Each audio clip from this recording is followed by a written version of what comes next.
Bora, Fel, separei um trecho do programa Resenha da ESPN com Fábio Santos, Fábio Luciano, o pessoal aí comentando o confronto já confirmado de Corinthians e Santos, ou para sábado ou para domingo. O Neymar que provocou o Corinthians, falando que o time do Corinthians tem medo dele. E logo o Neymar que é freguês do Corinthians. E o Fábio Santos respondeu o Neymar após essa provocação. E também analisaram o time do Corinthians. Então já deixa seu like, se inscreve no canal, ativa a notificação para você não perder nada do Corinthians, nenhuma informação, nenhum corte. Então sem mais enrolações, Fel, bora pro vídeo. A gente falou semana passada ou retrasada sobre as faces do New Ney. Essa coisa também de dar uma agitada antes do clássico, não é nem provocação, né? Falar, pô, os caras estão com medo de mim, mas não, eu posso... Ele falou, na verdade, textualmente assim, óbvio que se eu pudesse escolher, eu não escolheria para a semifinal os mais fortes. Mas já que vem, pode ter certeza que eles têm mais medo de mim do que eu deles. Legal também esse molho, né? Foi igual o Calera. O Calera acabou de dar essa declaração também. É interessantíssimo isso. E não tá 100% errado, não. Provavelmente tem gente que o Neymar assusta muito mais do que outros adversários. Mas vai ser jogo bom. É um temor e um momento bacana pro jogador que enfrenta também, viu, Plirra? Porque assim, eu acho que o jogador do Corinthians, por exemplo, que vai enfrentar o Neymar, tem uma motivação ali, sabe? Tem, lógico que tem um respeito, fala, pô, a gente tem que tomar cuidado, a gente tem que ficar concentrado o tempo todo. Mas o enfrentamento, em um jogo desse tamanho, ainda mais o Corinthians jogando dentro da sua arena, com a sua torcida, o enfrentamento é muito bacana, assim. Então é isso, dá pra entender muito bem o que ele colocou. Ele tem um respeito muito grande, sabe o que é enfrentar o Corinthians lá dentro, mas os jogadores do Corinthians, ele também sabe que os caras têm uma preocupação, uma concentração diferente, por se tratar de Neymar. E por isso que esses jogos são tão interessantes agora nessa reta final. A gente já teve o aperitivo na fase de classificação, vitória do Corinthians. O Corinthians abriu 2-0, tomou um gol e no final deu uma sofrida. Imagino que o Santos já esteja num estágio mais avançado, né? Diferente. O Corinthians está mais ou menos na mesma batida do que estava. De repente, pro Corinthians vai ser uma partida mais difícil do que na fase de classificação. Os dois com um pouco de problema na defesa, as duas equipes, tanto o Corinthians como o Santos. Então, aliás, na classificação do Corinthians contra o Mirassol, dois novos zagueiros, novos velhos zagueiros, Félix Torres e o Gustavo Henrique. Você acha que foi assim para dar uma segurada, poupar as energias dos titulares, Fábio, ou pode ser uma tendência? Eu acho que pode ter sido isso, poupar os titulares, mas se tem uma posição que ainda não está definida no time, são os zagueiros, né? Tchoca, que é o João Pedro, roubou a posição no começo da temporada. O Gustavo Henrique fez a estreia dele ontem na temporada, acabou muito bem a temporada ano passado também. E ele tem rodado, tem mexido, mas acho que ninguém ainda confirmou essa titularidade esse ano. Então pode estar aberta assim, essa posição para Félix Torres e Gustavo Henrique mais para frente. O Corinthians também estava sofrendo muito gols de bola cruzada na área, né, Pli? Sim. E aí quando você olha para o Gustavo Henrique, você perde um pouco de velocidade, mas ganha muito nessa questão, né? O Corinthians tomou muitos gols, né, com os zagueiros com o pé no chão, né? Isso, assim, eu falo em particular porque me incomoda um pouco ver, não só Corinthians, mas qualquer zagueiro. Quando você vê o atacante subindo e o zagueiro parado, inclusive, com estacionado. O gol do Mirassol, mas estava impedido. E talvez então, a saída do Hugo... é Hugo... uma preocupação que o Ramon tem que ter, de corrigir posicionamento, tempo de bola, enfim, enfrentamento de zagueiro com atacante. Talvez até essa saída do Hugo não tem titular definido na zaga do Corinthians, não. Do time venezuelano possa ser devido a essa insegurança que ele falou, pô, já que estão com um pouco de insegurança, eu vou tentar resolver eu. E nessa saída aí acabou que também não resolveu e acabou ficando mal pra ele também, né? Que pegou tudo, hein? Vamos, diga-se de passagem. Mas é isso que eu tô falando, que aí quando o goleiro percebe que o zagueiro não tá contribuindo, ele arrisca um pouco mais. Ele sai um pouco mais da área, ele sai numa bola que não é dele. Então é isso, assim, é uma correção de treinamento, de posicionamento dos zagueiros. Porque esse lance do Hugo, ele chama muita atenção. Ele percebe que os caras não estão cortando a bola e ele arrisca um pouco mais a saída e acabou se complicando. Existe esse desequilíbrio, é natural. Ofensivamente já faz muitos jogos, acho que mais de 30 jogos seguidos que o Corinthians faz gol. E é natural esse cobertor curto, né? Você faz muitos gols, mas acaba tomando muito. Óbvio que a culpa não é sempre dos dois zagueiros, né? É uma mecânica toda. Mas tem muitos erros individuais nesse meio do caminho também que tem prejudicado. Nesses dois jogos, o Corinthians foi mais eficiente do que convincente, né?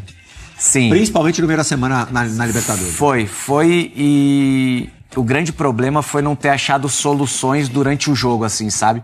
A gente conversa muito em questão tática, se tem que jogar com 3 volantes, com 3 atacantes, mas quando a coisa não tá funcionando, não achar alternativa durante a partida, sabe? De uma movimentação um pouco mais diferente.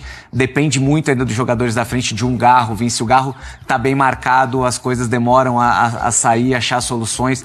O Memphis muito parado do lado esquerdo. Quando ele tem um pouco mais de liberdade, ele causa mais desconforto pro adversário, né? Então, nesse momento de dificuldade, assim, eu senti a equipe muito engessada, assim, faltou alternativa. Isso que me assustou um pouco. Fugiu daquela mecânica que a coisa já estava no piloto automático, vinha funcionando muito bem, né? Quando precisou agora, o que meio que estacionado. O Romerinho sempre resolvendo.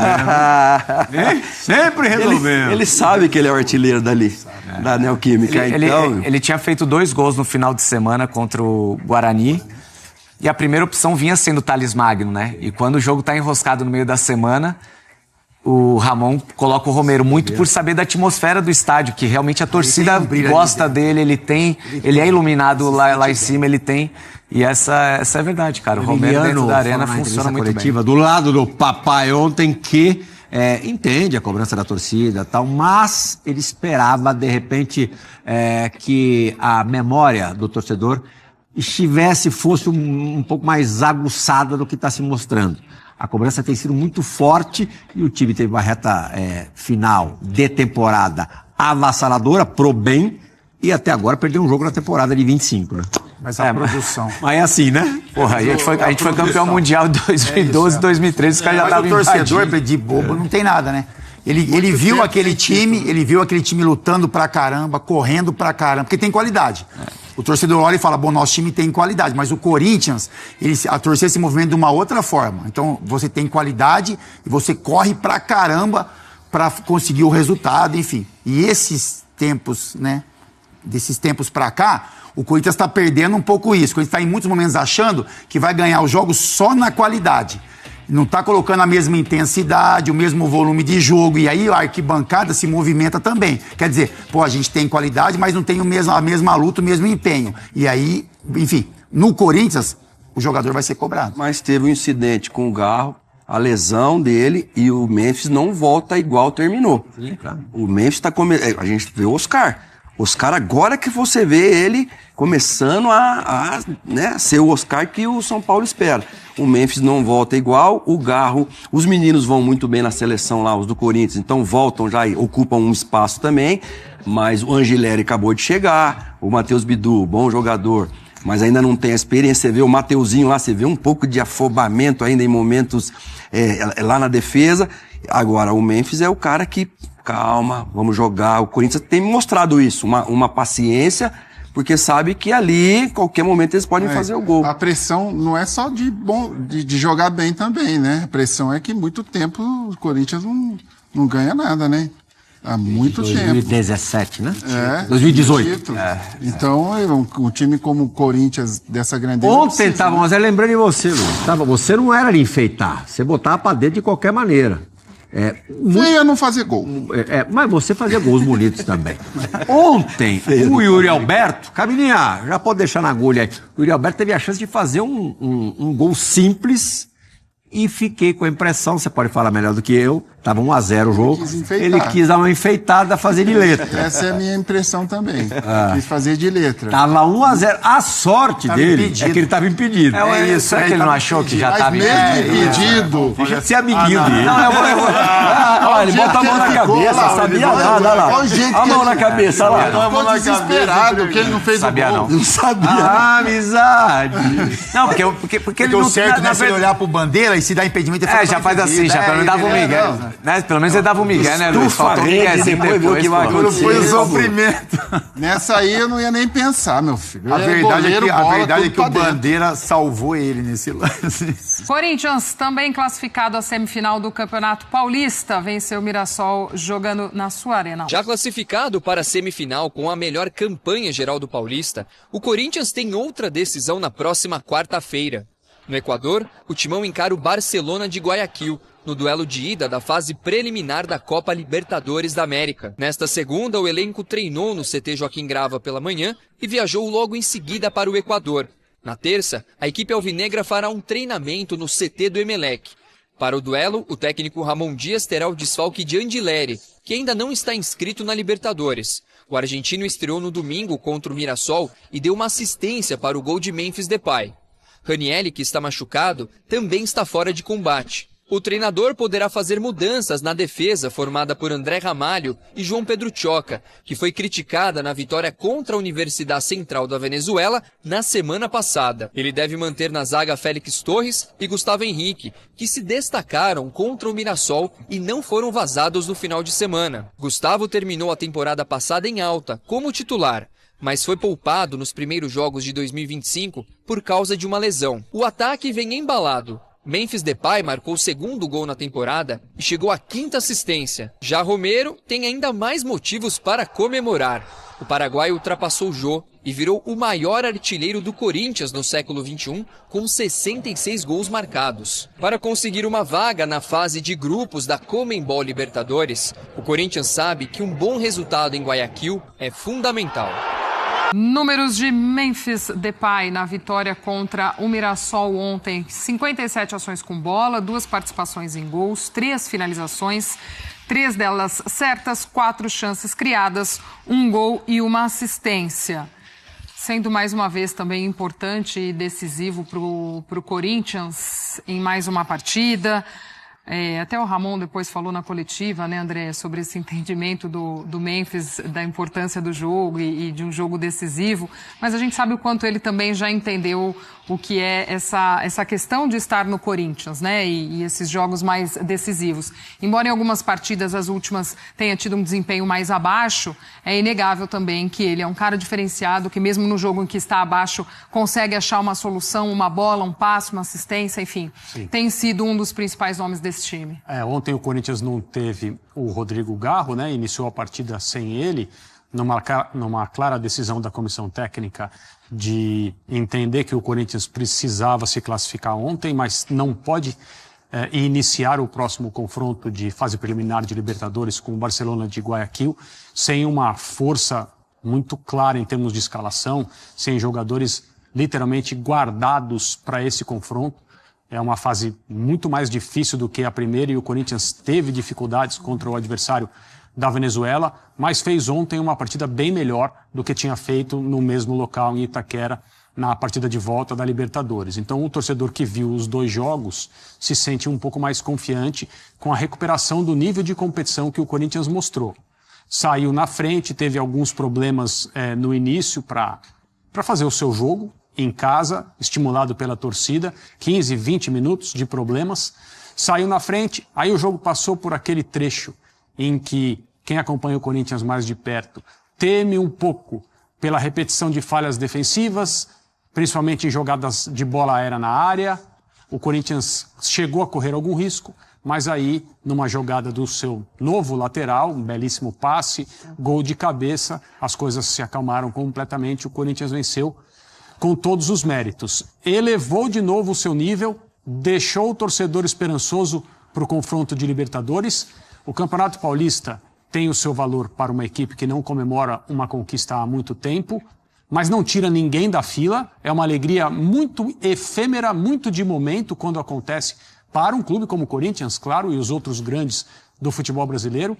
Mas imaginem o calendário de 2025 sem a fase de grupos da Copa Libertadores. O Corinthians não pode deixar isso acontecer e o jogo de quarta-feira é crucial para seguir em frente. Até mesmo dentro do planejamento, né, André? Para o Corinthians, a gente já começa a entrar naquela fase que já não tem mais margem também para poupar, já começa todo mundo usar o seu elenco principal, porque são fases já mais agudas, já vai começar Brasileirão, já a Copa do Brasil para muita gente, a própria Libertadores, então acho que agora já vem todo mundo com o seu principal. E para o Corinthians também não tinha muita escolha, né? Fase de grupos, preliminar da Libertadores, antes da fase de grupos. Fez, como você bem disse, 2 jogos muito abaixo contra um adversário muito abaixo também. Já ficou esse sinal para pegar um Barcelona, que é diferente. Pensando também na sequência de Campeonato Paulista, enquanto os seus adversários essa semana terão para trabalhar, o Corinthians tem viagem, tem que pensar nesse jogo, trazer alguma coisa boa de fora e aí é manejar com o que tem ali dentro, né? O Corinthians também não tem um elenco tão profundo para poder se utilizar de muitas equipes diferentes. Então é poupar um cara principal, o outro ali, como você bem lembrou, o Garro. Acho que tem que fazer mesmo essa manobra, porque agora não tem muita escolha. Não tem outro jeito, porque você não pode brincar com uma classificação para a fase de grupos da Libertadores, que tem impacto esportivo tremendamente importante, isso nem se discute, tem impacto econômico também, se você não tem essa competição para disputar. A temporada ela fica muito diferente, além de tudo muito frustrante, especialmente quando você teve a chance, né, de se classificar via fases preliminares e não conseguiu. Repetindo, o Corinthians não pode permitir que isso aconteça, vai ter que, contra o Barcelona de Guayaquil, jogar muito mais do que fez na fase anterior. É uma equipe tradicional de Copa Libertadores, é uma equipe que tem mais presenças em semifinais de Copa Libertadores do que o Corinthians, por exemplo, mas a questão é, a história vai para dentro do campo até o momento que o jogo começa. Então o Corinthians tem equipe para passar pelo Barcelona de Guayaquil, desde que não permita que essas questões todas de tradição em Libertadores, essas coisas que fazem parte do espetáculo que a gente comenta aqui, as estatísticas, a história, as trajetórias das equipes, tudo isso é importante para a gente tratar do confronto. Quando a bola começa, capacidade para competir e vencer que importa e o Corinthians tem. Então é isso, Fê. Agora bora para mais informações do Corinthians. O volante Mike aí que se oferece para mudar para primeiro volante. Ele falou que ele quer brigar pela vaga e jogar pelo timão como titular. Com o setor concorrido, o meio-campista aceita jogar até mais recuado para ter espaço no time. Então o Maico aí, ele sabe que o meio-campo é um dos setores ali mais concorridos do Corinthians e atualmente o Maico está disposto a recuar sua posição. Ele que joga como segundo volante para disputar uma vaga, ele quer jogar ali como primeiro volante. Só que eu acho, não sei se ele tem muita característica para jogar como um primeiro volante marcador ali. Não sei se o Maico tem essa pegada para poder jogar nessa posição. E após uma atuação até que boa na vitória sobre o Mirassol, quando entrou no segundo tempo, ele iniciou a jogada do gol. Aí quando ele lançou pro Angeleri, né, que cruzou pro Mezepai. Então ele iniciou a jogada do gol ali. Ele falou que tá em conversa constante com o Ramon Dias e com o Emiliano. Já nos primeiros dias, quando ele voltou a treinar, ele deixou à disposição tanto para jogar como primeiro quanto de segundo, onde qual é a função do meio campo que eles prefiram deixar o Michael ali. Lembrando que o Michael já chegou a jogar até de lateral esquerdo, porém eu acho que ele não tem mais vigor físico para jogar nessa posição aí. Então vai ser o de primeiro ou de segundo volante, não sei. E também ele falou que realmente ele quer jogar, mas é disputado ali o meio-campo do Coringão. Então ele falou que o elenco é muito cheio, tem grandes peças e essa rotatividade vai ser importante ao longo do tempo aí. Ele falou que vai brigar para jogar em qualquer posição. Então o Michael é disposto a jogar. Ele que renovou com o Corinthians até o final do ano, empréstimo, né? Ele que vem de empréstimo longo, todo ano renovando empréstimo com o Coringão, com o clube lá do Shakhtar, né? Da Ucrânia. Então o Michael aí vai ser muito importante pra gente, é um ótimo jogador. Claro, não fez muitas partidas boas, porém é um jogador excelente pra ter no grupo, sendo titular ou reserva. Claro, se ele aceitasse reserva e entrar, vai ser um ótimo reforço, né? E o Michael que ele estreou nessa temporada somente em fevereiro, pois estava em fase final de recuperação da cirurgia do joelho e que foi submetido aí em 2024, ligamento cruzado, onde ele rompeu o LCA, né? E o jogo de domingo foi somente o quarto dele nessa temporada. A concorrência para a função de primeiro volante é menor do que a de segundo ali, já que a gente só tem Ranieri que tá machucado e José Martínez, talvez o Rian, mas eu acho que o Michael é muito mais jogador que o Rian. Com isso, o José Martínez se tornou o único jogador da posição realmente, né? Ele que é o volante ali que é pegador mesmo. Talvez o Rian, só que muito fraco tecnicamente, não que o Martínez seja um Toni Kroos no meio campo ali, mas ainda assim melhor que o Rian na posição. E classificado para a semifinal do Paulistão, o Timão volta a campo na quarta-feira, quando enfrenta o Barcelona de Guayaquil no Equador, no duelo de ida pela Conmebol Libertadores, terceira fase aí. E o jogo de volta na Neoquímica Arena já nasceu na outra semana. Então é isso, meu. Deixe seu like, se inscreve no canal, ative o sininho para você não perder nada do Coringão. Então até o próximo vídeo, valeu, é nóis.